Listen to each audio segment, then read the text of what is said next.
Swayamprabha channel को आपण मानक स्वागत।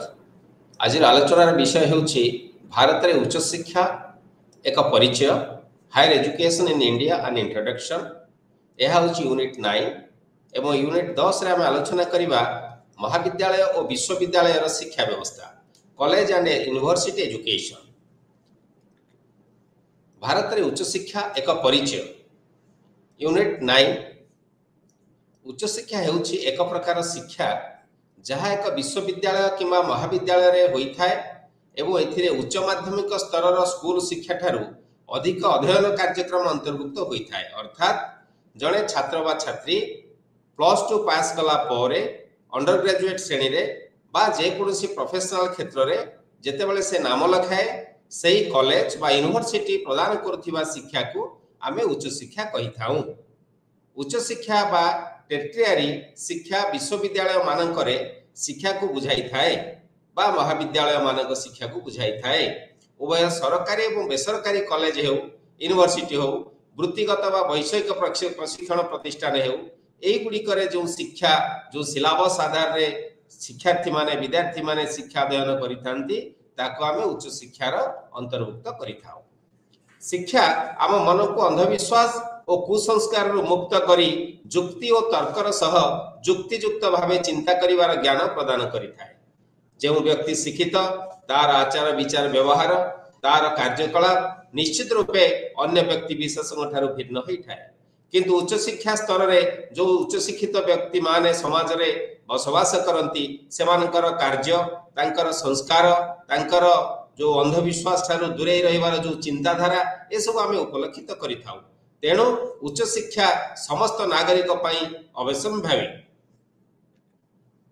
उच्च शिक्षा व्यक्तिर बौद्धिक सामर्थ्य एवं दक्षतार विकास करिथाए जहा द्वारा से जीवन रे निजर लक्ष्य स्वप्न एवं आकांक्षा को पूर्ण करि परिबो। जे कोनोसी व्यक्ति जदि ता जीवन लक्ष्य पूर्ण करबा को चाहिबो निश्चित रूपे महाविद्यालय व विश्वविद्यालय स्तर रे शिक्षा ग्रहण करी से सर्टिफिकेट प्राप्त होई वास्तव ज्ञान को हासिल करि पारिले जेतेबेले तार कर्ममय जीवन रे से सब वास्तव ज्ञान को प्रयोग करिवो सेठी से निश्चित रूपे सक्सेसफुल हे परिबो। यह व्यक्ति विशेष को तांको सामाजिक सांस्कृतिक परिवेश रे उपस्थित थिबा सुजोग को खोजी बाहर करिवारे सक्षम करिथाय। कारण कोनोसी व्यक्ति को केई बसी रहिले खुआई देबे नाही। जदि जड़े शिक्षक जड़े डाक्तर जड़े वकील निज निज वृत्ति रे दक्षतार सहित से निजर कर्तव्य संपादन करि पारुछंती तेबे तार मूल कारण होउची एई उच्च शिक्षा को से ठीक ढंग रे ग्रहण करिछंती सेई प्रोफेशनल कोर्स सुजोगटी सृष्टि करे दउची जे से निश्चित रूपे निज कर्म क्षेत्र रे सक्सेसफुल हे पारुछंती। तांको सामर्थ्य को मध्ये या वृद्धि करि देई थाए। तांकर दैनंदिन कार्य रे श्रृंखला अनुसरण करी निजर कार्य को सुचारू रूपे संपादन करि पाई तांको उच्च शिक्षा बा प्रोफेशनल वृत्तिगत शिक्षा एई ज्ञान प्रदान करिथाए। शांतिर सार्वजनीन मानवीय मूल्यबोध भाईचारा संपर्क अहिंसा नीति अवलंबन करिबा जड़े व्यक्तिर तार संस्कृति समाज अर्थनीति एवं परिवेश सहित संपर्क को देखिबा पाई एक समालोचनार मनोभाव विकसित करिबा जो कौशल बा स्किल ताहाकू उच्च शिक्षा माध्यम रे बा धंदामूलक शिक्षा है वृत्तिगत शिक्षा माध्यम रे जने शिक्षार्थी हासिल करिथाए। एणु उच्च शिक्षार आवश्यकता समस्त पई निश्चित जरूरी। उच्च शिक्षार लक्ष्य कौन? व्यक्ति विशेषज्ञ बौद्धिक क्षमता और अभिव्यक्ति को परिपोषण करबा हेउची उच्च शिक्षार लक्ष्य। प्रत्येक व्यक्तिंकर बौद्धिक क्षमता बा बौद्धिक शक्ति को यह वृद्धि करिथाए तार परिपोषण बा खोराक जोगाई थाए। श्रम बाजार पाई मानव पुंजी जोगाई थाए। मानव होची सबुठु सर्वश्रेष्ठ संबल ए समाज रो। जल संबल अरण्य संबल खनिज संपद संबल तत्सहित मानव संबल होची एक संबल जहा सबुठु अमूल्य संबल। ए मानव संबल रो जदि विकास हेई पारिबो उच्च शिक्षा माध्यम रे तेबे जाई मानव संबल प्रत्येक कल कारखाना ठू आरंभ करी ऑफिस पर्यंत प्रत्येक क्षेत्र रे कृषकटी हेले मध्य से जने उत्तम कृषकटी हेई पारिबो जदि सठिक ज्ञान से कृषि विषय रे पाई पारिबो। तेणु श्रम बाजार पाई मानव पुंजी जोगाइबा कार्य मध्य उच्च शिक्षा माध्यम रे पूर्ण ही पारिथाए। सृष्टि ज्ञान रो आदान प्रदान और मूल्यांकन ज्ञान रो आदान प्रदान ସମସ୍ତଙ୍କ ମଧ୍ୟରେ ସମସ୍ତ ପ୍ରକାର ଜ୍ଞାନ ନଥାଏ। ତେଣୁ ଜ୍ଞାନର ଆଦାନ ପ୍ରଦାନ ବିଭିନ୍ନ ବ୍ୟକ୍ତି ବିଶେଷଙ୍କ ମଧ୍ୟରେ ସହଯୋଗ ଏବଂ ବାର୍ତ୍ତାଳାପ ଆଲୋଚନା ଏହି ସଂକ୍ରାନ୍ତରେ ବିଭିନ୍ନ କାର୍ଯ୍ୟକ୍ରମ କରିବା ଦ୍ୱାରା ଉଚ୍ଚଶିକ୍ଷା କ୍ଷେତ୍ରରେ ଅନେକ ବ୍ୟକ୍ତି ବିଭିନ୍ନ ବ୍ୟକ୍ତିଙ୍କ ଠାରୁ ଜ୍ଞାନ ଆହରଣ କରିବାର ସୁଯୋଗ ପାଇଥାନ୍ତି ଏବଂ ଯେଉଁ ଜ୍ଞାନ ଆହରଣ କରିଥାନ୍ତି ସମୟ ସମୟରେ ତାହାର ମୂଲ୍ୟାୟନ କରାଯାଇଥାଏ।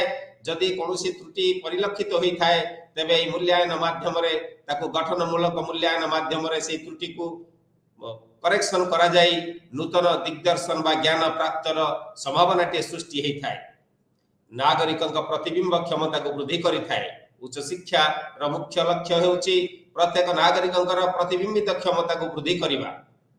ଭାରତରେ ଉଚ୍ଚଶିକ୍ଷାର ଐତିହାସିକ ଅବଲୋକନକୁ ଆମେ ଦେଖିବା। ଆମେ ଜାଣୁ ଭାରତ ଏକ ପୁଣ୍ୟମୟ ତୀର୍ଥଭୂମି, ଏହି ଏକ ବେଦ ଭୂମି। ଏହି ବେଦ ଭୂମିରେ ବୈଦିକ କାଳରୁ କାହିଁ କେତେ କାଳରୁ ଗୁରୁକୁଳରେ ଉଚ୍ଚଶିକ୍ଷା ବ୍ୟବସ୍ଥା ଥିଲା, ଅର୍ଥାତ୍ ଛାତ୍ର ବା ଛାତ୍ରୀମାନେ ଗୁରୁକୁଳାଶ୍ରମରେ ରହି ଗୁରୁଙ୍କ ଠାରୁ ବେଦ ବେଦାନ୍ତ ଉପନିଷଦ ଆଦି ସହିତ ଉଚ୍ଚଶିକ୍ଷା ଗ୍ରହଣ କରୁଥିଲେ, ଯାହା ସମାଜକୁ ପରିଚାଳିତ କରୁଥିଲା। ନିଜ ବ୍ୟକ୍ତିଗତ ଜୀବନକୁ ସୁଚାରୁ ରୂପେ ସେମାନେ ସମାପନ କରୁଥିଲେ, ଶୃଙ୍ଖଳିତ ଜୀବନ ମଧ୍ୟ ବିତେଇ ପାରୁଥିଲେ। ବୌଦ୍ଧ କାଳରେ ମଠ ଗୁଡ଼ିକ ବେଦ ବିଦ୍ୟାର କେନ୍ଦ୍ର ଭାବରେ ଉଭା ହୋଇଥିଲା। ବେଦାଙ୍ଗ, ଲୋକାୟୁକ୍ତ, ଜ୍ୟୋତିର୍ବିଜ୍ଞାନ ଶିକ୍ଷାନୁଷ୍ଠାନ ଗୁଡ଼ିକ ସଂସ୍କୃତି ଏବଂ ପାଲି ସାହିତ୍ୟ ପାଠ୍ୟକ୍ରମର ଅଂଶବିଶେଷ ଥିଲା। ସଂସ୍କୃତ ଭାଷା ଏବଂ ପାଲି ଭାଷାରେ ଶିକ୍ଷା ଅଧ୍ୟୟନ କରାଯାଉଥିଲା ଏହି ବୌଦ୍ଧିକ ପିରିୟଡ଼ରେ, କିନ୍ତୁ ବୈଦିକ କାଳରେ ସଂସ୍କୃତ ଥିଲା ଶିକ୍ଷାର ମୁଖ୍ୟ ମାଧ୍ୟମ। ନାଳନ୍ଦାର ବିଶ୍ୱବିଦ୍ୟାଳୟ ହେଉ ବା ବିକ୍ରମଶୀଳର ବିଶ୍ୱବିଦ୍ୟାଳୟ, ବଲବୀର ବିଶ୍ୱବିଦ୍ୟାଳୟ ଏହି ବୌଦ୍ଧ ପିରିୟଡ଼ର ଉଦାହରଣ, ଯାହାକି ଉଚ୍ଚଶିକ୍ଷାର ନିଦର୍ଶନ। ଉଚ୍ଚଶିକ୍ଷାର ନୂଆ କେନ୍ଦ୍ର ଭାବେ ଉଭା ହୋଇଥିବା ମଦ୍ରାସା ଇସଲାମୀୟ ଜ୍ଞାନ ଓ ପରମ୍ପରା ଦ୍ୱାରା ପ୍ରଭାବିତ ହୋଇଥିଲା। ମଦ୍ରାସାରେ ଶିକ୍ଷାର ମାଧ୍ୟମ ଥିଲା ଆରବୀ ଏବଂ ପାର୍ସୀ ଭାଷା। ଇଂରେଜମାନେ ବିଶ୍ୱବିଦ୍ୟାଳୟ ଓ ମହାବିଦ୍ୟାଳୟ ପ୍ରତିଷ୍ଠା କରିଥିଲେ। 1818 ମସିହାରେ ବ୍ରିଟିଶ ମାନେ ଭାରତରେ ଆନୁଷ୍ଠାନିକ ଶିକ୍ଷାର ପାଶ୍ଚାତ୍ୟ ମଡେଲକୁ ଆଧାର କରି କୋଲକାତା ନିକଟସ୍ଥ ଶ୍ରୀରାମପୁର ଠାରେ ପ୍ରଥମେ କଲେଜ ପ୍ରତିଷ୍ଠା କରିଥିଲେ।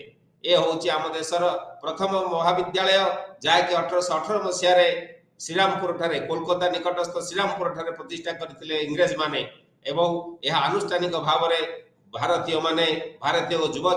ଯୁବକ ଯୁବତୀ ମାନେ ଉଚ୍ଚଶିକ୍ଷା ଗ୍ରହଣ କରିବାର ସମ୍ଭାବନାଟିଏ ସୃଷ୍ଟି ହୋଇଥିଲା। ଏବେ ଆଲୋଚନା କରିବା ଭାରତରେ ଉଚ୍ଚଶିକ୍ଷାର ଢାଞ୍ଚା। ଭାରତରେ ଉଚ୍ଚଶିକ୍ଷାର ଢାଞ୍ଚାକୁ ଆମେ ନନ୍ ଫର୍ମାଲ, ଫର୍ମାଲ ଏବଂ ଇନଫର୍ମାଲ ଏଭଳି ତିନି ଭାଗରେ ବିଭକ୍ତ କରିଛେ। ନନ୍ ଫର୍ମାଲ ଯାହାକୁ ଆମେ କହୁଛେ ଅଣ ଔପଚାରିକ ସଂରଚନା।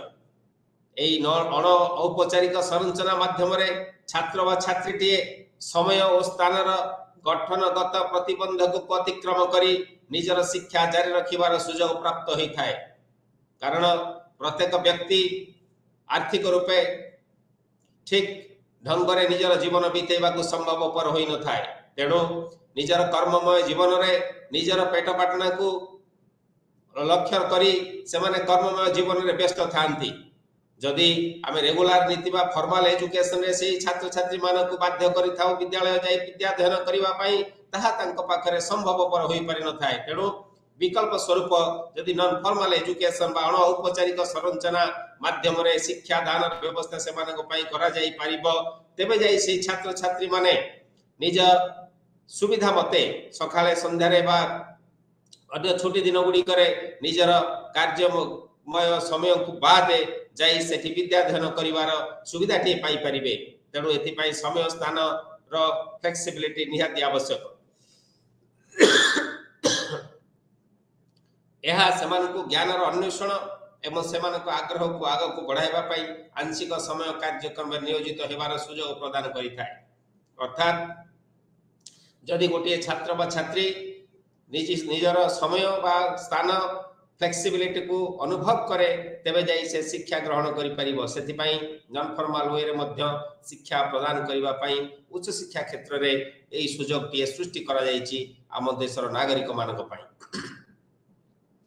ବୟସ୍କ ଏବଂ ଅବିରତ ଶିକ୍ଷା କାର୍ଯ୍ୟକ୍ରମ, ଭାଷା, ସଂସ୍କୃତି ଏବଂ ଗଣତନ୍ତ୍ର ଉପରେ ସ୍ୱତନ୍ତ୍ର କାର୍ଯ୍ୟକ୍ରମ, ଧନ୍ଦାମୂଳକ ବିକାଶର କାର୍ଯ୍ୟକ୍ରମ ଗୁଡ଼ିକ ଅଧିକାଂଶ ଅନୌପଚାରିକ ଶିକ୍ଷା ମାଧ୍ୟମରେ ପ୍ରଦାନ କରାଯାଇଥାଏ। ଆମେ ଜାଣୁଛେ वयस्क माने सदा सर्वदा निजर शिक्षा को अविरत भाव में जारी रखिया पाई हेले जदि चाकरी करूछंती कंपनी चाकरी हो बा कोनोसी कर्म संस्थान रे चाकरी करूथांती बा सरकारी चाकरी करूथांती तेबे नॉन फॉर्मल वे रे अनौपचारिक भाव में से माने निजर उच्च शिक्षा ग्रहण करि परिबे। तार ज्वलंत उदाहरण होची IGNOU state open university DDC विभिन्न यूनिवर्सिटी रो एथिरे अनेक कोर्स रही।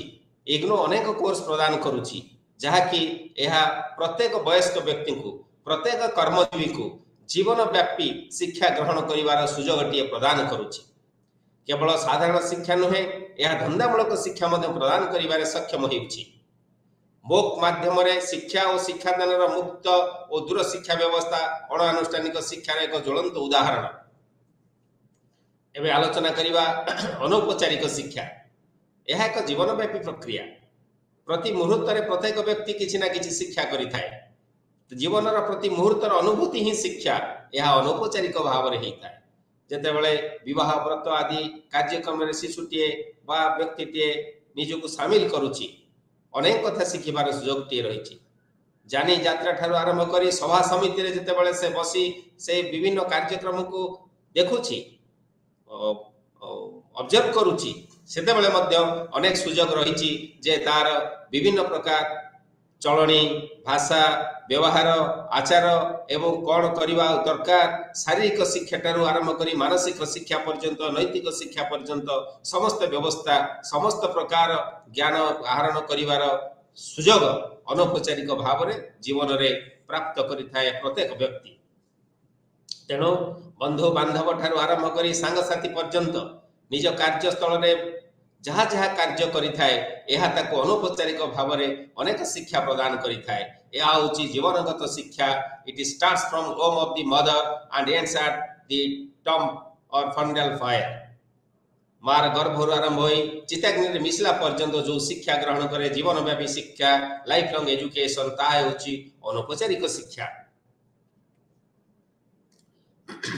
औपचारिक शिक्षा बा फॉर्मल सिस्टम ऑफ एजुकेशन आमे जानिचे विद्यालय शिक्षा है उच्च माध्यमिक शिक्षा बा उच्च शिक्षा ए समस्त शिक्षा औपचारिक भाव में शिक्षार्थी माने ग्रहण करिथांती।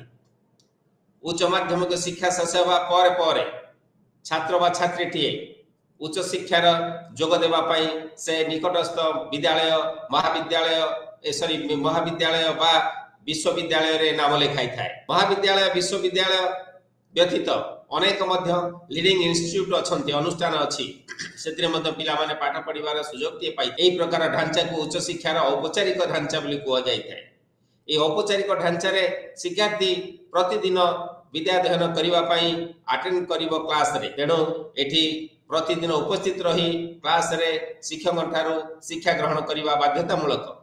केवल श्रेणी कक्ष रे नुहे अन्य जते कार्यक्रम रही अनुष्ठान रे नॉन करिकुलर एक्टिविटी को करिकुलर एक्टिविटीज से अनुरूप भाव में अंशग्रहण करी निजर दक्षता प्रतिपादन करने को पड़ो छात्र व छात्री। तेणु यह हूँ रेगुलर नियमित एक्टिविटी प्रत्येक छात्र छात्री औपचारिक शिक्षा व्यवस्था माध्यम से करने को बाध्य। आनुष्ठानिक शिक्षा एक व्यवस्थित संरचित एवं संस्थागत ढांचार शिक्षण प्रक्रिया को सूचाई थाए।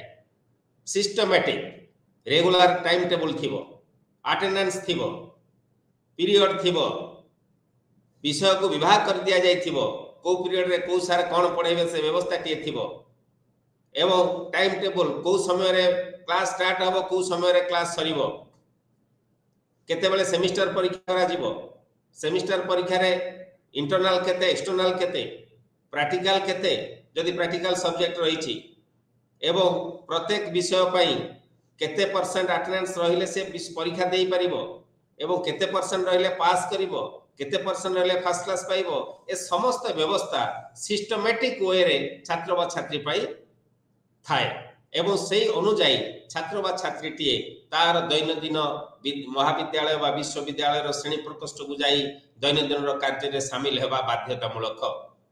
संरचित व स्ट्रक्चर एथिरे कोनोसी प्रकार विधि व व्यवस्था फिक्स्ड हेक रही जाई थाए व्यतिक्रम हेबो नाही। ऑर्गेनाइज्ड वे रे समस्त कार्य सबुदिन एठी तुलाई जाई थाए। अध्यापक अध्यापिका उपस्थित रही शिक्षण प्रक्रिया परिचालना करती। Face to face mode interaction हुए शिक्षक शिक्षयित्री एवं छात्र छात्री मध्य। छात्र व छात्रीटे जदि कौन पाठ्यक्रम बा पाठ्य विषय रे डाउट रहिला मुहामुही शिक्षक शिक्षयित्री सहित आलोचना करी तार से डाउट क्लियर करि पारि थाए। तेणु अध्यापक अध्यापिका उपस्थित रही उच्च शिक्षार श्रेणी कक्ष रे शिक्षार्थी मानक सहित प्रत्यक्ष भाव में वार्तालाप करी आलोचना करी शिक्षण कार्य को परिचालना करी थांती। स्नातक degree programme a formal way रे स्नातक डिग्री प्रोग्राम दिया जाय थाए, जोटा हमें जानिचे समस्ते बीए बीएससी बीकॉम बीबीए एमते अनेक स्नातक डिग्री रही। स्नातक स्तर रे वृत्तिगत शिक्षा 4 वर्ष। जदि हमें बीए बीएससी बीकॉम कथा कहूचे यह 3 वर्ष अवधि, किंतु यदि वृत्तिगत शिक्षा कहूचे इंजीनियरिंग हैला, कृषि, फार्मेसी, दंत चिकित्सा ए सब आदि वृत्तिगत शिक्षा पाई यह 4 वर्ष। एवं टीचर एजुकेशन मध्य इंटीग्रेटेड टीचर एजुकेशन ताहा मध्य 4 वर्ष। चिकित्सा विज्ञान कथा यदि हमें कहवा मेडिकल साइंस या स्नातक डिग्री कार्यक्रम 5 वर्ष। मास्टर बा पोस्ट ग्रेजुएट डिग्री प्रोग्राम मध्य परिचालित करा जाय थाए। साधारणतः हमें जानिचे पोस्ट ग्रेजुएट बा मास्टर डिग्री प्रोग्राम गुड़िक 2 वर्षीय पाठ्यक्रम अंतर्गत। प्राक डॉक्टरल और डॉक्टरल कार्यक्रम मध्य परिचालित करा जाय थाए। दर्शन शास्त्र रे स्नातकोत्तर जोड़ा हम एमफिल बोली कहूचे, नूतन शिक्षा नीति एमफिल कोर्स उठी दिया जाइछि, किंतु पूर्व एमफिल कोर्स प्रत्येक विषय रे चलीथिला। यूनिवर्सिटी बा कॉलेज गुडी करे एमफिल कोर्स रे शिक्षा दान शिक्षार्थी माने करूथिले। दर्शन रे डॉक्टरेट बा पीएचडी ए कोर्स गुडी का मध्य प्रदान करा जाय थाए। उच्च शिक्षा क्षेत्र में नियामक संस्था कौन सब रेगुलेटरी बॉडी रही हायर एजुकेशन विषय रे ता विषय रे आलोचना करिबा। आमे जानिचे सर्वोच्च रेगुलेटरी बॉडी होची देशर शिक्षा मंत्रालय बा मिनिस्ट्री ऑफ एजुकेशन। ए मिनिस्ट्री ऑफ एजुकेशन 2टी विभाग रे विभक्त। गोटे विद्यालय शिक्षा और साक्षरता विभाग, जहा कि विद्यालय शिक्षा और साक्षरता कार्यक्रम को तदारख करिथाय, समस्त कार्यक्रम परिचालना करिथाय सारा देश रे। अन्य विभाग होची उच्च शिक्षा विभाग। एथिरे उच्च शिक्षार नीति निर्धारण करिबा, योजना प्रस्तुत करिबा, आर्थिक सहायता आदि विषय आलोचना करा जाय थाए। उच्च शिक्षा क्षेत्र में अंतर्जातीय सहयोग संबंध में मध्य एई उच्च शिक्षा विभाग समस्त कार्य समापन करिथाय। अर्थात शिक्षा विभाग भारत सरकार शिक्षा विभाग 2टी विभाग, विद्यालय शिक्षा और साक्षरता विभाग एवं उच्च शिक्षा विभाग प्रमुख अंश, जहाँ कार्य ही विभाग को सरकार पाखरे उत्तरदायी मुक्ति करिथाए। अर्थात समस्त कार्य विभाग पाई सुचारू रूपे संपादन करिथांती। यूनिवर्सिटी ग्रांट कमिशन यूजीसी यह मध्य एक रेगुलेटरी बॉडी उच्च शिक्षार। 1956 मसीह रे यूजीसी एक्ट द्वारा यह गठन करा जायथिला। यूजीसी विश्वविद्यालय शिक्षार मानदंडर गुणात्मक मान को देखे, रक्षणाबेक्षण करे, विश्वविद्यालय एवं गवेषणा संस्था गुड़ी को अनुदान प्रदान करिथाए। विद्यालय महाविद्यालय एवं विश्वविद्यालय रे शिक्षार मान वृद्धि करिया पाई, स्टैंडर्ड ऑफ एजुकेशन वृद्धि करिवा पाई, गवेषणा कार्य को गुणात्मक करिवा पाई सदा सर्वदा चेष्टा करिथाए। All India Council of Technical Education AICTE भारत रे गुणात्मक वैषयिक शिक्षा व्यवस्थार प्रसार और विकास पाई एआईसीटी होचे एक सर्वोच्च संस्था। एआईसीटी 1987 मसीह रे प्रतिष्ठा करा जायतिला। मेडिकल काउंसिल ऑफ इंडिया जोटा एमसीआई या को इंडियन मेडिकल काउंसिल एक्ट 1956 द्वारा स्थापन करा जायतिला। 1993 मसीह रे एई एमसीआई को संशोधन करा जायतिला। 2018 रे एमसीआई को भांगी 2019 रे इंडियन मेडिकल काउंसिल संशोधन बिल द्वारा पुनर्बार मेडिकल काउंसिल ऑफ इंडिया को अवस्थापित करा जायछि। एबे भारत रे चिकित्सा शिक्षा को नियंत्रण करिवा पई एक जातीय चिकित्सा आयोग गठन करा जायछि। जातीय चिकित्सा आयोग माध्यम रे भारत रे चिकित्सा संबंधी जो डिग्री बा कोर्स रहिछि ताको नियंत्रण करा जिबार व्यवस्था करा जायछि। भारतीय कृषि गवेषणा परिषद ICAR এই भारतीय कृषि गवेषणा परिषद पक्षर कृषि गवेषणा क्षेत्र में व्यापक पदक्षेप ग्रहण करा जायछि। एई परिषद द्वारा कृषि और कृषक कल्याण मंत्रालय कृषि गवेषणा और शिक्षा विभाग अधीन रे कार्य करुछि सत, किंतु यह एक स्वयं शासित संस्था। भारतीय कृषि गवेषणा परिषद 101टी कृषि गवेषणा प्रतिष्ठान और 71टी कृषि विश्वविद्यालय को स्वीकृति बा रेकग्निशन प्रदान करिछि। एई 101टी कृषि गवेषणा प्रतिष्ठान एवं 71टी कृषि विश्वविद्यालय समस्त कार्य को तदारख करिथाय। National Council for Teacher Education NCTE 1993 मसीहा जातीय शिक्षक शिक्षा परिषद आईन अनुसार यार गठन करा जायछि। 1995 मसीहा ठारू याको एक ऑटोनोमस बॉडी रूपे स्वीकृति मिलिछि। देश रे शिक्षक शिक्षा से DLED कोर्स हो, बीएड कोर्स हो, इंटीग्रेटेड बीएड हला, एमएड हो बा बीएड प्रोग्राम हिंदी रे हो, संस्कृत रे हो, जेते सब टीचर एजुकेशन प्रोग्राम रही सारा देश रे एई शिक्षक शिक्षा व्यवस्था को गुणात्मक मान वृद्धि करिवा पाई NCT रो मुख्य कार्य। टीचर एजुकेशन इंस्टीट्यूट रो प्रशिक्षक मानकर क्वालिफिकेशन को एई NCT धार्य करि थाए। शिक्षक मानकर योग्यता मध्ये NCT धार्य करि थाए। तेणु वर्तमान इलिजिबिलिटी टेस्ट न कले जने बीएड पास करू, एमएड पास करू, जदि टीचर एलिजिबिलिटी टेस्ट पास न करूची तेबे से शिक्षक टे हवा पई योग्य नुहे। शिक्षक शिक्षा व्यवस्था योजनाबद्ध और समन्वित विकास को सुगम करिबा पई ए NCT गठन करा जाय अछि। भारतीय दंत चिकित्सक परिषद एई परिषद द्वारा भारत रे दंत चिकित्सक आईन 1948 अधीन रे समग्र भारत रे दंत शिक्षा एवं दंत चिकित्सा वृत्ति को नियंत्रण करिया पई एक विधिबद्ध संस्था भाव गठित होईछि। अर्थात दंत चिकित्सा संबंधी समस्त शिक्षा एवं समस्त चिकित्सा निमंते समस्त कार्यक्रम भारतीय दंत चिकित्सक परिषद द्वारा निर्धारित नीति नियम बल रे करा जाय थाए।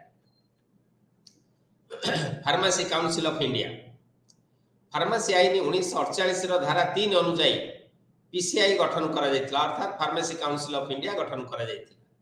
यह भारत रे फार्मेसी शिक्षा एवं वृत्ति को स्नातक स्तर पर्यंत नियंत्रण करिथाय। फार्मेसी शिक्षा ता सहित वृत्ति ए उभय को मध्य एई Pharmacy Council of India control करिथांती। इंडियन नर्सिंग काउंसिल INC हेउची भारतीय नर्सिंग परिषद आईन 1947 अधीन रे गठित एक विधिबद्ध संस्था। एई परिषद इंडियन नर्सिंग शिक्षा एवं तार कार्यक्रम उपरे नियंत्रण जारी रखि थाए। Bar Council of India BCI हेउची एडवोकेट एक्ट 1961 द्वारा प्रतिष्ठित एक विधिबद्ध संस्था। यह आईन अभ्यास एवं आईन शिक्षा को नियंत्रण करि थाए। एडवोकेट भाव रे जणे निजर नाम को पंजीकृत करिवा पाई हेले BCI रो स्वीकृति नितांत आवश्यक। स्टेट बार काउंसिल समस्त BCI अधीन रे काम करि थाए। तेणु जड़े एडवोकेट भाव में निजर नाम को रेजिस्ट्रेशन करिया पाई एक वर्गर व्यक्ति को निर्धारण करिवा पाई सिलेक्ट करिवा पाई BCI रो नीति नियम को अनुसरण करा जाय थाए। BCI मध्य आईन शिक्षा देउथिबा महाविद्यालय विश्वविद्यालय रो समस्त कार्यक्रम को मध्य तदारख करिवार अधिकार रहिछि। Central Council of Homoeopathy Central Council Act 1973 अनुसार ए अनुष्ठान प्रतिष्ठा करा जायथिला। Central Council for Indian Medicine यह Indian Medicine Central Council Act 1970 अनुसार गठित एवं विधिबद्ध संस्था भारत सरकार का। काउंसिल ऑफ आर्किटेक्चर भारतीय संसद द्वारा प्रणीत आर्किटेक्ट एक्ट 1972 अनुसार COA बा काउंसिल ऑफ आर्किटेक्चर एक्ट गठन करा जायछि। यह समस्त प्रकार निर्माण कार्य को कंट्रोल करिथाय। Rehabilitation Council of India RCI 1992 मसीह रे भारतीय पुनर्वास परिषद आईन द्वारा RCI गठन करा जायछि। यार कार्यादेश हेउची भिन्नक्षम व्यक्ति को दिया जाउथिबा सेवा गुडी को नियंत्रण करिबा एवं तदारख करिबा। अर्थात कौन सी प्रकार भिन्नक्षम व्यक्ति बा दिव्यांग माने शिक्षार जो वंचित न हेबे तांकर आवश्यक मुताबक प्रशिक्षण जोगई दिया जीवो, शिक्षा प्रदान करा जीवो, तांका आवश्यक मुताबक शिक्षण सामग्री जथा हियरिंग एड, ब्रेली लेटर ठू आरंभ करी साइन लैंग्वेज पर्यंत जहाँ जहाँ आवश्यक जोगई दिया जीवो। आमे पूर्व श्रेणी रे आलोचना मध्य करिचे। एबे उच्च शिक्षार प्रकार विषय आलोचना करिबा। केंद्रीय विश्वविद्यालय संसदर एक आईन द्वारा केंद्रीय विश्वविद्यालय स्थापित होता है। भारत में 45 केंद्रीय विश्वविद्यालय रही। राज्य सरकारी विश्वविद्यालय राज्य विधान परिषद आईन द्वारा यह गठित होता है। सारा देश में 351 राज्य सरकारी विश्वविद्यालय रही। मुक्त विश्वविद्यालय गोटे केंद्रीय मुक्त विश्वविद्यालय ताहा होची इंदिरा गांधी जातीय मुक्त विद्यालय इग्नो। तत्सहित 14 राज्य मुक्त विद्यालय आम देश में काम करुच्ची। ता सहित जड़े गोटे घरोई मुक्त विश्वविद्यालय काम करुच्ची। डीम्ड विश्वविद्यालय उच्च प्रदर्शनकारी अनुष्ठान सेमानकु विश्वविद्यालय मान्यता दिया जिबा पई व्यवस्था रही। एवं एई भली भाबरे 33 डीम्ड यूनिवर्सिटी सरकारी डीम्ड यूनिवर्सिटी 33 काम कला बेले सरकारी अनुदान प्राप्त 14 डीम्ड यूनिवर्सिटी रही आम देश में। प्राइवेट डीम्ड यूनिवर्सिटी 80 कार्य करुच्ची। जातीय गुरुत्व बहन करुवा शिक्षा अनुष्ठान the institute of importance national importance and reputation संसद एक आईन एगुड़ी को गठित करें। सारा देश में 101 जातीय गुरुत्व बहन करुवा शिक्षानुष्ठान रही अछि। घरोई विश्वविद्यालय गुड़िक राज्य बा केंद्रीय आईन माध्यम स्थापित होता है, किंतु सेमाने सोसाइटी रजिस्ट्रेशन एक्ट रे पंजीकृत एक सोसाइटी द्वारा परिचालनार जत्न लिया जाता है। 1860 एवं किंबा अन्य कौन अनुरूप आईन आपाततः कौन राज्य कि पब्लिक ट्रस्ट कि कंपनी आईन धारा 25 अनुजाई पंजीकृत कंपनी लागू होता है। यह 262 विश्वविद्यालय घरोई विश्वविद्यालय आम देश में कार्य करुच्ची। आलोचना करिबा ओपन एंड डिस्टेंस लर्निंग शिक्षार्थी कैंद्रिक उच्च शिक्षा ग्रहण करिबार पद्धति जेउठारे शिक्षार्थी जेकोसी समय एवं जेकोसी स्थान में शिक्षण कार्य नियोजित हो पारे। ओडीएल माध्यम ओपन एंड डिस्टेंस लर्निंग माध्यम शिक्षार्थी कौन प्रकार स्थान व समय बाछ विचार न थाए। नामलेखा क्षेत्र में यह व्यवस्था अति नमनीय। एठी सीएलसी सर्टिफिकेट बा निर्दिष्ट केतु गुड़िए कोर्स रे एदी कोर्स डिग्री हासिल करते जे पढ़ी परिबो से भली व्यवस्था मध्य न थाए। एटी अनेक फ्लेक्सिबिलिटी छात्र छात्री माने उपभोग करी। सूचना और जोगाजोग ज्ञान कौशल सहायता रे शिक्षादान करा जाय थाए। ओडीएल विभिन्न वृत्तिगत एवं वैषयिक क्षेत्र में जीवनव्यापी शिक्षा एवं वृत्तिगत विकास पई सुजोग प्रदान करिथाए।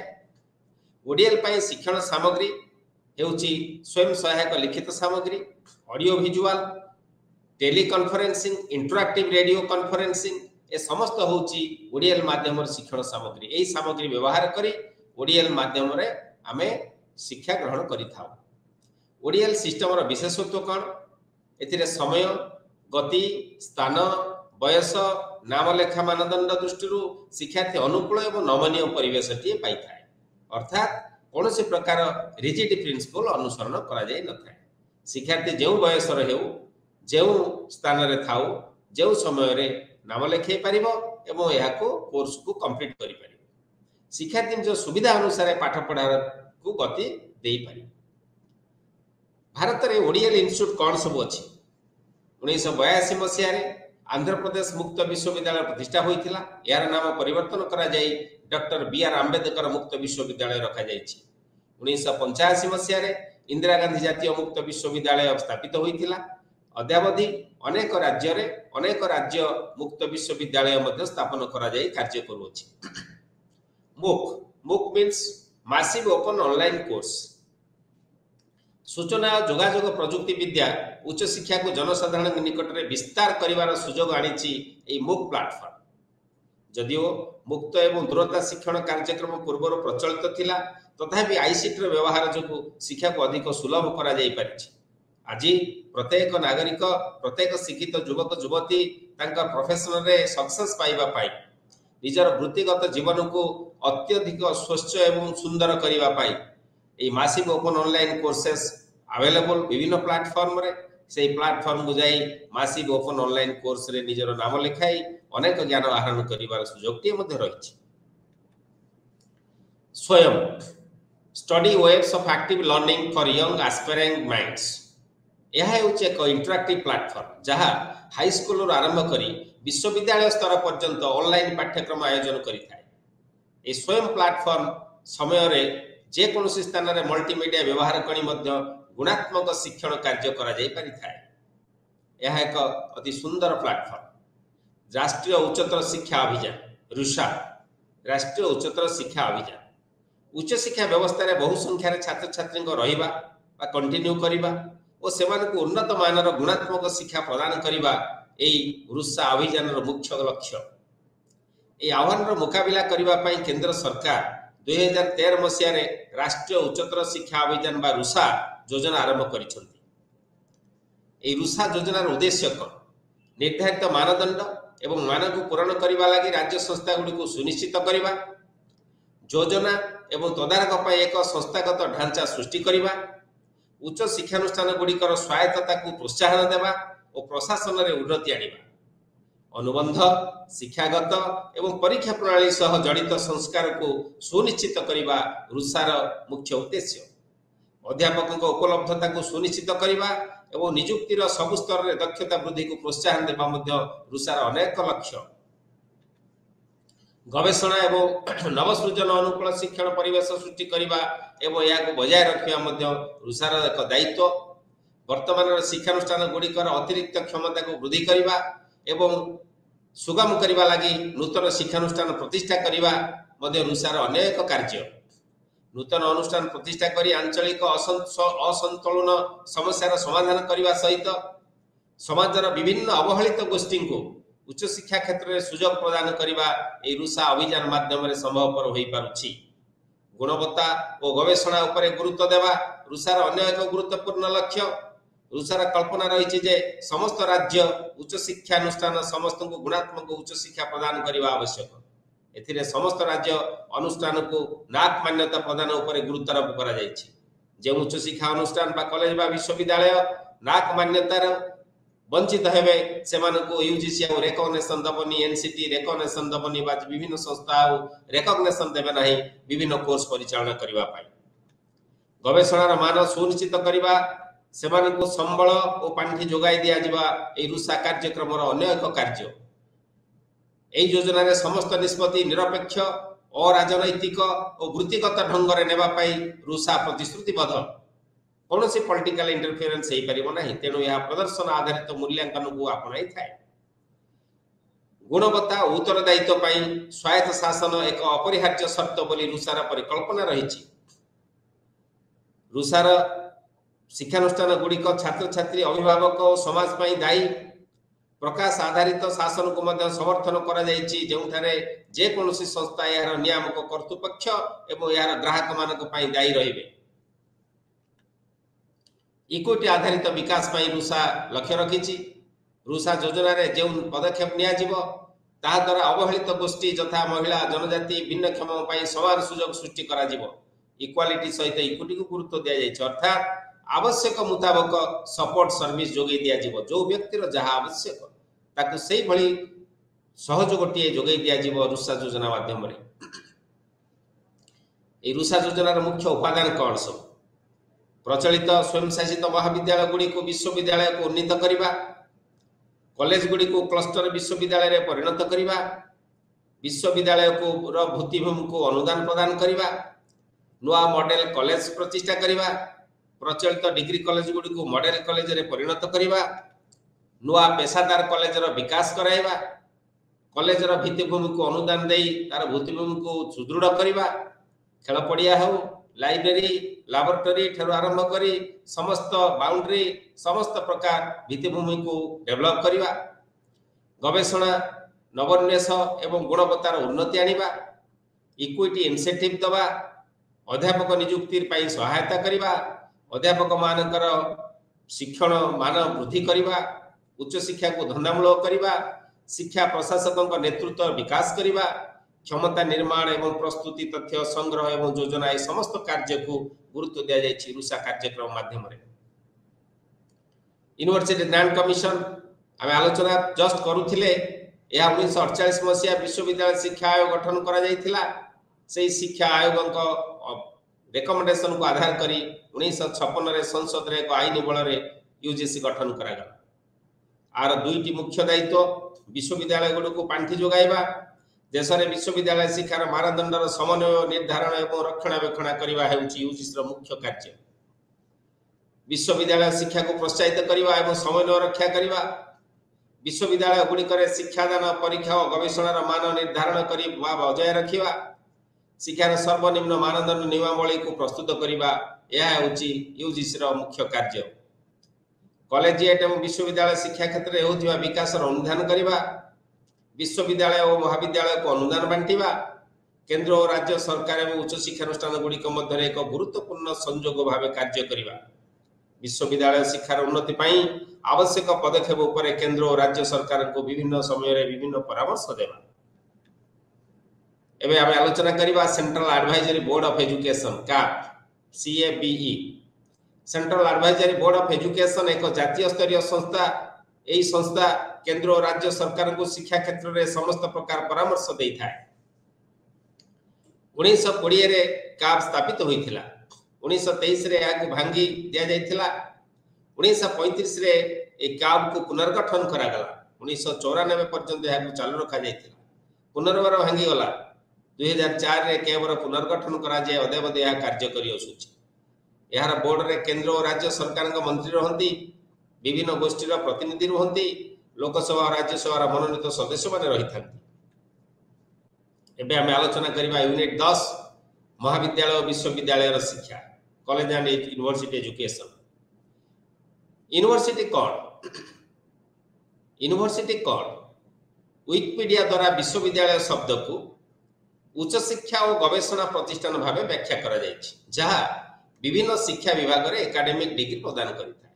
अर्थात यूनिवर्सिटी ही उच्च शिक्षार समस्त सर्टिफिकेट विद्यार्थी मान को प्रदान करिता है। विश्वविद्यालय गुड़िक साधारणतः स्नातक शिक्षा एवं स्नातकोत्तर शिक्षा प्रदान करती एवं निर्दिष्ट क्षेत्र में डिग्री प्रदान करिता। डिग्री प्रदान करने को सक्षम होगापाई आईन व्यवस्था अनुसार विश्वविद्यालय प्रतिष्ठा करा जायता। विश्वविद्यालय ना केंद्र सरकार का आईन हो बा राज्य सरकार का आईन हो, यह एक केंद्रीय आईन बा प्रादेशिक आईन बल बा एक राज्य आईन द्वारा स्थापित बा अंतर्भुक्त होता है।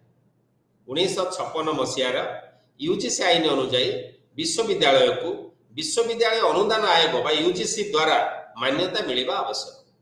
जो अनुष्ठान विश्वविद्यालय हो महाविद्यालय हो यदि यूजीसी मान्यता प्राप्त करना तेबे सही विश्वविद्यालय प्राप्त होइथिबा समस्त डिग्री ग्रहणीय नुहे, ताहा अवैध अटे। तेणु आमे यह बुझिबा उचित जे जो शिक्षानुष्ठान रे बा जो उच्च शिक्षानुष्ठान रे आमे बा विश्वविद्यालय रे पढ़िबा विभिन्न विषय रे नाम लेखाइबा ताहा यूजीसी रो मान्यता प्राप्त होइछि ना नै ताहा मध्ये आमे देखिबा। विश्वविद्यालय रो प्रकार। केंद्रीय विश्वविद्यालय। केंद्रीय विश्वविद्यालय आमे जानिचे केंद्र सरकार कर संसद रे आईन द्वारा प्रतिष्ठित होता है एवं यह केंद्र शिक्षा मंत्रालय बा मिनिस्ट्री ऑफ एजुकेशन रो उच्च शिक्षा विभाग अधीन रे रही काम करे। 2018 डिसेंबर सुधा आम देश रे 49 केंद्रीय विश्वविद्यालय रही।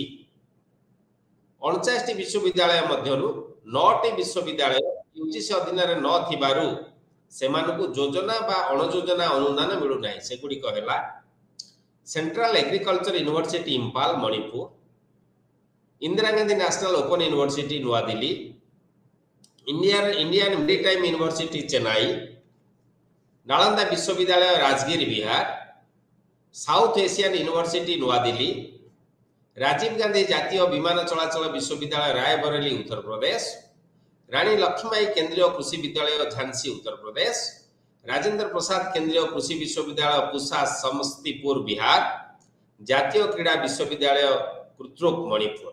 यही 9टी विश्वविद्यालय कौन सी प्रकार प्लानिंग एवं नॉन प्लानिंग अनुदान प्राप्त करि नथांती। आलोचना करिबा राज्य विश्वविद्यालय। राज्य विश्वविद्यालय गुड़िक संपृक्त राज्य रे अवस्थित सेही राज्यर जो राज्य रे जो विश्वविद्यालय अवस्थित सेही राज्यर विधानसभा द्वारा अणा जाइथिबा बिल माध्यम रे बा आईन माध्यम रे सेही राज्य विश्वविद्यालय स्थापित होइथांती सेमानकर आंचलिक अधिकार मध्य रे कार्य करंती। उदाहरण स्वरूप उत्कल विश्वविद्यालय उत्कल बालेश्वर कौन कॉलेज उत्कल विश्वविद्यालय अंडर रे रहइबो नाही ता एफएम यूनिवर्सिटी अंडर रे काम करिबो से भली ब्रह्मपुर कौन महाविद्यालय ता ब्रह्मपुर यूनिवर्सिटी अंडर रे काम करिबो तेणु आंचलिक स्तर रे ताहा राज्य सरकार स्थिर करिथांती को विश्वविद्यालय रो एरिया केते। राज्य विश्वविद्यालय साधारणतः राज्य विधानसभा आईन द्वारा स्थापित होता है। पाखापाखि आम देश में 400टी राज्य स्तरीय विश्वविद्यालय रही। अधिकांश राज्य विश्वविद्यालय गुड़िक अनुबंधित विश्वविद्यालय अटंती।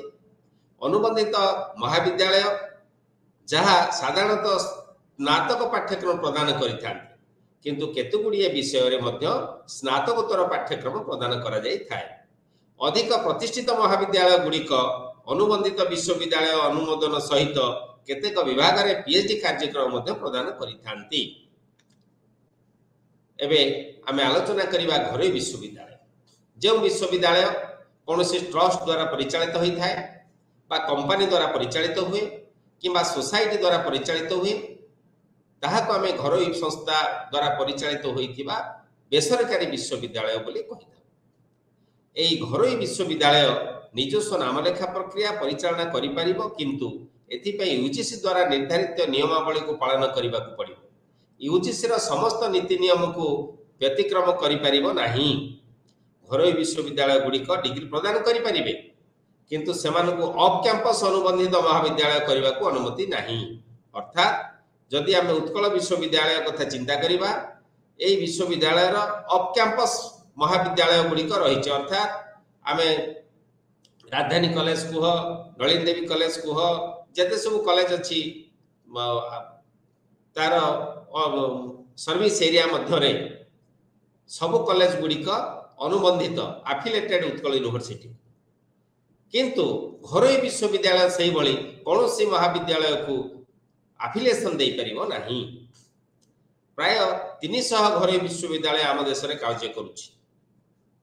डीम्ड विश्वविद्यालय डीम्ड टू बी यूनिवर्सिटी भाव परिगणित होउथिबा शिक्षानुष्ठान गुड़िक एक विश्वविद्यालय एकाडेमिक मान्यता और सुविधा सुजोग पाती। डीम्ड टू बी यूनिवर्सिटी एक उच्च प्रदर्शन करुथिबा शिक्षानुष्ठान को बुझाए जहां केंद्र सरकार विश्वविद्यालय अनुदान आयोग यूजीसी आईन 1956 धारा 3 अनुଯାयी घोषणा करिथांती।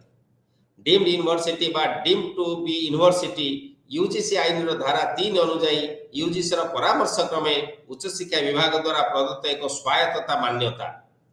पाखापाखि आम देश में 128 डीम्ड विश्वविद्यालय कार्यक्षम।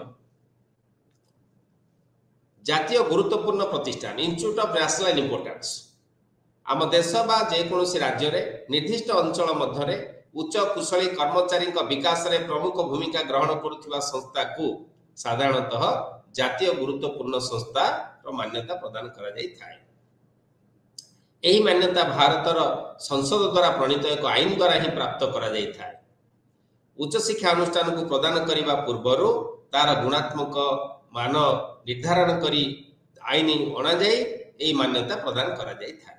संसद आईन द्वारा प्रतिष्ठित एवं जातीय गुरुत्व थिबा संस्था भावे घोषणा करिबा हेउची भारत सरकार कार्य।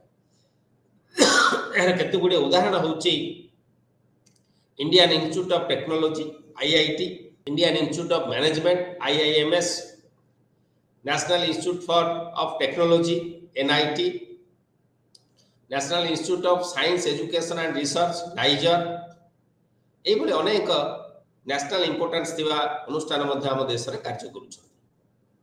विश्वविद्यालय गुडी को मध्य हमें यूनिटरी एवं अनुबंधित एभली दुई भाग में विभक्त करि परिबा। यूनिटरी विश्वविद्यालय किए ना जो विश्वविद्यालय गोटे कैंपस रे शिक्षादान और गवेषणा करा जाई थाए एवं सेठारे स्नातक और स्नातकोत्तर शिक्षादान सहित गवेषणा कार्यकलाप व्यवस्था रही थाए। से विश्वविद्यालय गुडी को आमे यूनिटरी यूनिवर्सिटी कही था। बनारस हिंदू विश्वविद्यालय और हैदराबाद विश्वविद्यालय भली विश्वविद्यालय ए यूनिटरी विश्वविद्यालय उदाहरण। आमर रेभेन्सा विश्वविद्यालय ओडिशा रे ए यूनिटरी विश्वविद्यालय एक उदाहरण। अनुबंधित विश्वविद्यालय गुड़िक हेउछि सेगुड़िक स्नातकोत्तर शिक्षा प्रदान करुवा सहित गवेषणा कार्य को परिचालना करती एवं अन्य कॉलेज को एफिलिएशन प्रदान करिथांती, जहा विश्वविद्यालय क्षेत्राधिकार अनुसार विभिन्न भौगोलिक स्थान में अवस्थित होइथिबे। महाविद्यालय गुड़िक मुख्यतः स्नातक कार्यक्रम प्रदान करती, किंतु बछा बछा विषय गुड़िक स्नातकोत्तर श्रेणी परिचालना करने को यूनिवर्सिटी अनुमति देइथांती। उदाहरण स्वरूप उत्कल विश्वविद्यालय, ब्रह्मपुर विश्वविद्यालय, कलिकता विश्वविद्यालय, मुंबई विश्वविद्यालय, उस्मानिया विश्वविद्यालय ए सब होउछंती अनुबंधित विश्वविद्यालय। यह अनेक कॉलेज को अनुबंधित बा एफिलिएशन प्रदान करिथांती। एई बळी भाव रे आमे यूनिटरी एवं अनुबंधित भाव रे मध्य विश्वविद्यालय को दुई भाग रे विभक्त करि परिबा। एबे आलोचना करिबा महाविद्यालय संपर्क रे। साधारणतः आम देश रे स्नातक शिक्षादान अधिकांश कार्य महाविद्यालय मानकरे होइथाय। किछि किछि महाविद्यालय रे स्नातकोत्तर शिक्षादान कार्यक्रम मध्य चालू रहिथाय। आमे महाविद्यालय गुडी को दुई भाग रे विभक्त करिबा। कन्स्टिट्यूएंट महाविद्यालय कॉलेज बा संगठक महाविद्यालय, अनुबंधित महाविद्यालय बा एफिलिएटेड महाविद्यालय। विश्वविद्यालय द्वारा स्थापित और परिचालित कॉलेज को आमे संगठक महाविद्यालय कही था। आम उत्कल यूनिवर्सिटी रो कन्स्टिट्यूएंट कॉलेज होउची यूनिवर्सिटी लॉ कॉलेज एवं एमएस लॉ कॉलेज। यह विश्वविद्यालय रो प्रत्यक्ष कंट्रोल रे स्थापन करा जायछि एवं परिचालना करा जायछि। अनुबंधित महाविद्यालय आम यदि राजधानी कॉलेज कथा कहिबा ताहा उत्कल विश्वविद्यालय रु एफिलिएशन नै कार्य करूछि, ताको आम अनुबंधित महाविद्यालय कहिबा। विश्वविद्यालय कैंपस बाहर सरकारी किंबा घरोई शिक्षानुष्ठान ट्रस्ट द्वारा स्थापित और परिचालित अधिकांश कॉलेज रे कला, सामाजिक विज्ञान, विज्ञान एवं वाणिज्य रे स्नातक स्तर रे शिक्षा प्रदान करा जाय एवं अनेक विषय रे आजिकली बहुत कॉलेज रे स्नातकोत्तर विषय रे मतलब शिक्षण कार्य वा शिक्षादान करा जाय अछि। स्वयं शासित महाविद्यालय यूजीसी जातीय शिक्षा नीति 198 रे उद्देश्य को दृष्टि रे रखी स्वयं शासित महाविद्यालय योजना आरंभ करा जायछि। यूजीसी आईन रो धारा 2F और 12B अंतर्गत समस्त कॉलेज এই योजना रे योग्य विवेचित हेबे। खाली सब कॉलेज योग्य विवेचित हो जिबेनी, जदि तार कंडीशन गुडा को फुलफिल करिवे प्रत्येक कॉलेज मध्य स्वयंशासित महाविद्यालय होया पय योग्य बोली एई धारा रे कहै जायछि। स्वायत्तता प्रदान पय संस्था चिन्हट पय किछि मानदंड रहिछि। कोन से मानदंड? विश्वविद्यालय परीक्षा एवं यार शैक्षिक पाठ्यक्रम संप्रसारण कार्यकलाप रे एकाडेमिक प्रतिष्ठा थिबा दरकार। अध्यापक मानक शैक्षिक और संप्रसारण सफलता निश्चित थी। छात्र छात्री और शिक्षक चयन में गुणवत्ता और योग्यता को आधार करा जाउथिबो। पाठागार, उपकरण, एकाडेमिक कार्यकलाप रहिबा भित्तिभूमि पर्याप्तता थिबो। संस्थागत परिचालनार गुणवत्ता रहिथिबो। अनुष्ठान विकास परिचालना राज्य सरकार द्वारा प्रदान करा जाउथिबो। आर्थिक संबल को सठिक रूप उपयोग करा जाउथिबो। प्रशासनिक ढांचा रे उत्तरदायित्वता बोध थिबो। अभिनव संस्कार को प्रोत्साहन देवा लगी अध्यापक मानक प्रेरणा एवं संपृक्ति अवश्य भी होइथिबो। यदि अध्यापक फैकल्टी मेंबर मानकर संपृक्ति नथिबो, तांकर कार्यकलाप गुणात्मक नथिबो, तेबे मध्य यह स्वयं शासित महाविद्यालय हेवार योग्यता हरै बसिबो। 2018 मसिया कॉलेज गुडी को स्वयं चालितता प्रदान नै नुआ नियम आसीछि। ए नुआ नियमटी होउछि नाक मान्यता। जातीय मूल्यांकन और स्वीकृति परिषद नाक नेशनल एक्रेडिटेशन कमिटी रु जदि 0 रु 4 स्केल रे जदि महाविद्यालयटी 3.51 किंबा ताठारु अधिक स्कोर हासिल करुथिबो, तेबे जाई स्वयं शासित होवा पई योग्य विवेचित हेबो।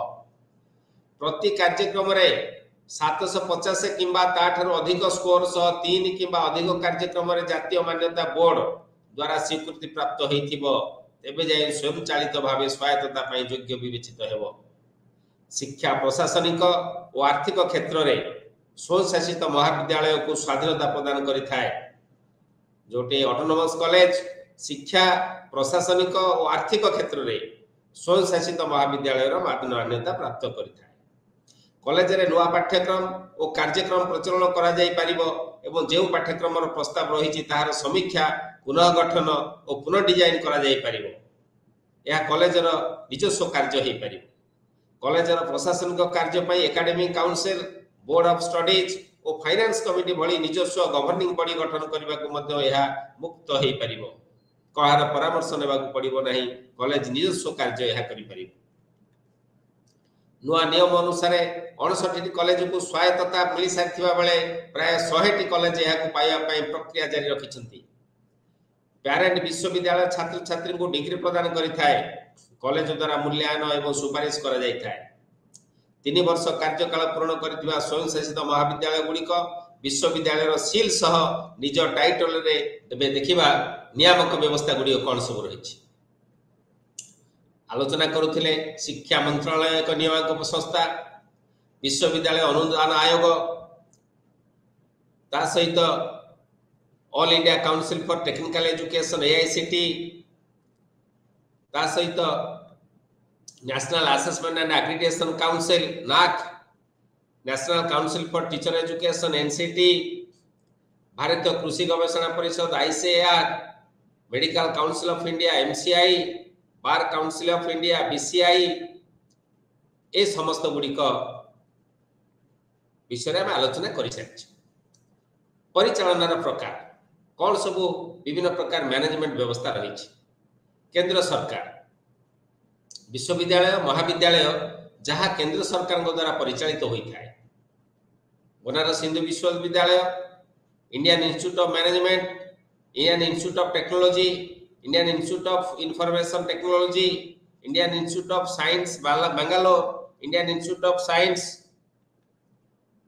राज्य सरकार विश्वविद्यालय महाविद्यालय शिक्षानुष्ठान जहाँ राज्य सरकार द्वारा प्रत्यक्ष कि परोक्ष भाव परिचालित होता है तथा चौधरी चरण सिंह विश्वविद्यालय मेरठ उत्तर प्रदेश सरकार द्वारा रक्षणाबेक्षण अनुदान पाइबा योग्य सरकार द्वारा परिचालित हो स्थानीय पंचायत भली स्थानीय संस्था द्वारा परिचालित कॉलेज बा संस्था संविधान धारा 243B अनुजाई पौरपालिका संविधान धारा 2043 cantonment board town area committee एवं अन्य संस्था द्वारा स्वयंशासित संस्थार अन्य कौन संस्था द्वारा कौन महाविद्यालय जदि परिचालन करा जाय थाए तार दायित्व सही स्थानीय संस्था नहीं थांती जेपरि फिरोज गांधी महाविद्यालय और पीसीस वर्मा महाविद्यालय पटना मगध विश्वविद्यालय से अनुबंधित लाभ करी बेसरकारी सहायता प्राप्त बेसरकारी महाविद्यालय बा विश्वविद्यालय गुड़िक अनुष्ठान जहाँ जड़े व्यक्ति द्वारा परिचालित होता सोसाइटी बा अन्य घरोई संस्था द्वारा परिचालित होता सरकार किंबा हिंदू कॉलेज भली कौन स्थानीय संस्था ठार नियमित रक्षणाबेक्षण अनुदान ग्रहण करुँच बेसरकारी सहायता प्राप्त संस्था मध्यम आम नहीं था बेसरकारी अण सहायता बा अण अनुदान प्राप्त अनुष्ठान जहाँ जड़े व्यक्ति द्वारा परिचालित होता है बा कौन सोसाइटी द्वारा परिचालित होता है बा कौन घरोई संस्था द्वारा परिचालित होता है जहाँ हुए तो कौन अनुदान ग्रहण करूना किंबा कोठा निर्माण भली एक निर्दिष्ट उद्देश्य एककालीन अर्थ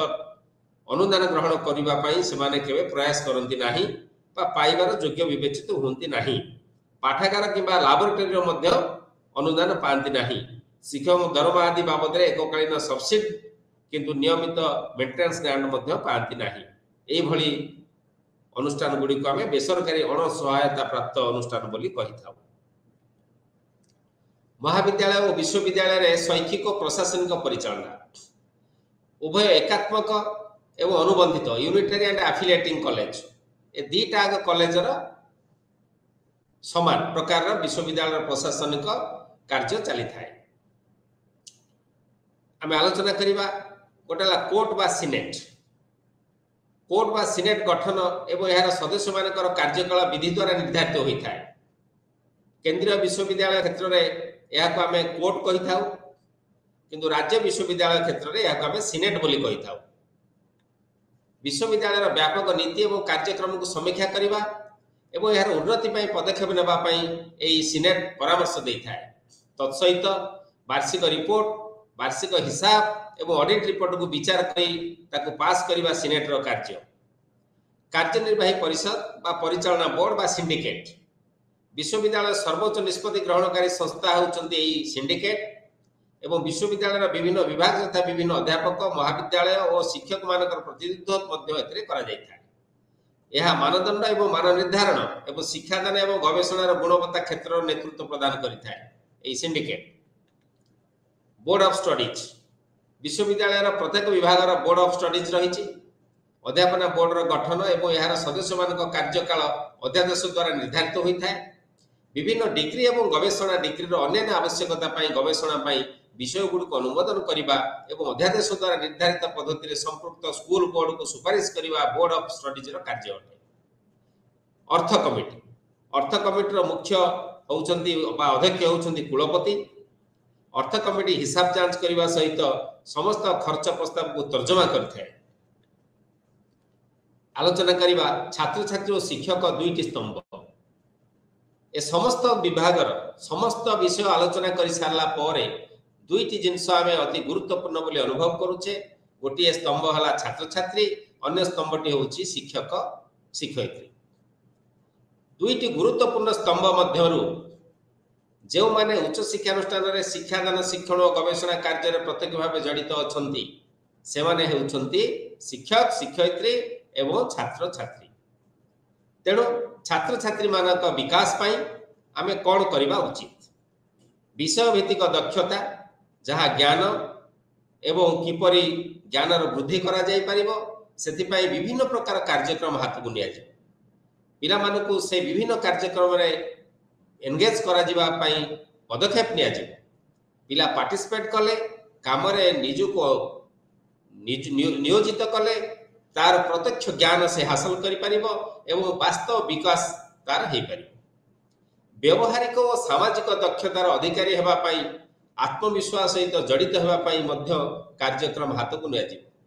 व्यवहारिक आमे जिते कार्य करूचे, जदि जिते पाठ पढुचे, जदि आम दैनंदिन जीवन में ताको व्यवहार करि पारु नै, समाज में ताको आमे व्यवहार करि पारु नै, समस्या रे पड़िला बेले से ज्ञान को व्यवहार करी आमे समस्या रो बाहरी पारु नै, ताहले सेही पाठ पढ़िबार माने बा सेही ज्ञानर कोनोसी मूल्य न थाए। तेणु व्यवहारिक ज्ञान प्रदान करिबा, व्यवहारिक ज्ञान आहरण करिबा गोटे शिक्षार्थीर निहाती आवश्यक रहिछि। तेणु उच्च शिक्षा क्षेत्र में आमे प्रोफेशनल कोर्स कथा कहूचे, वोकेशनल कोर्स कथा कहूचे, वृत्तिगत जीवन कथा कहूचे। ए वृत्तिगत जीवन रे जड़े शिक्षार्थी जदि वास्तव ज्ञानर आहरण करि पारिबो, सेही भली वास्तवतार विभिन्न तरीका देई से ज्ञान को आहरण करिथिबो, तेबे जाई निजर समस्या निजे समाधान करने को सक्षम हो पारिबो, अन्य कहा उपरे निर्भर करिबो नाही एवं ता कर्म क्षेत्र में से सफलता पाई पारिबो। आत्मविश्वास मध्य तार बढ़ी पारिबो। बड़ कथा होउची शक्ति, धैर्य, उत्कंठा, नेतृत्व, सहयोग और जोगाजोग आदि कौशल रे विकास। जदि गोटे शिशु बा गोटे व्यक्ति निजर जोगाजोग एवं नेतृत्व गुण को विकास करि पारुनी, तेबे कौनसी क्षेत्र में तार पारदर्शिता से देखाई पारिबो नाही। तेणु यही गुण गुड़िकर यही कौशल गुड़िकर विकास पाई मध्य पदक्षेप निया जिबा आवश्यक रहिछि। चिंताधारा और सृजनशीलतार दक्षता हासिल करबा, जोथिरे आलोचनात्मक चिंताधारा शामिल करबा आवश्यक। संयोग करिवार क्षमता, कल्पना और कौतूहल आदि गुणर परिप्रकाश नितांत आवश्यक। ठीक अनुरूप भाव में शिक्षक विकास पाई नियुक्ति क्षेत्र में गुरुत्व दिया जिवो।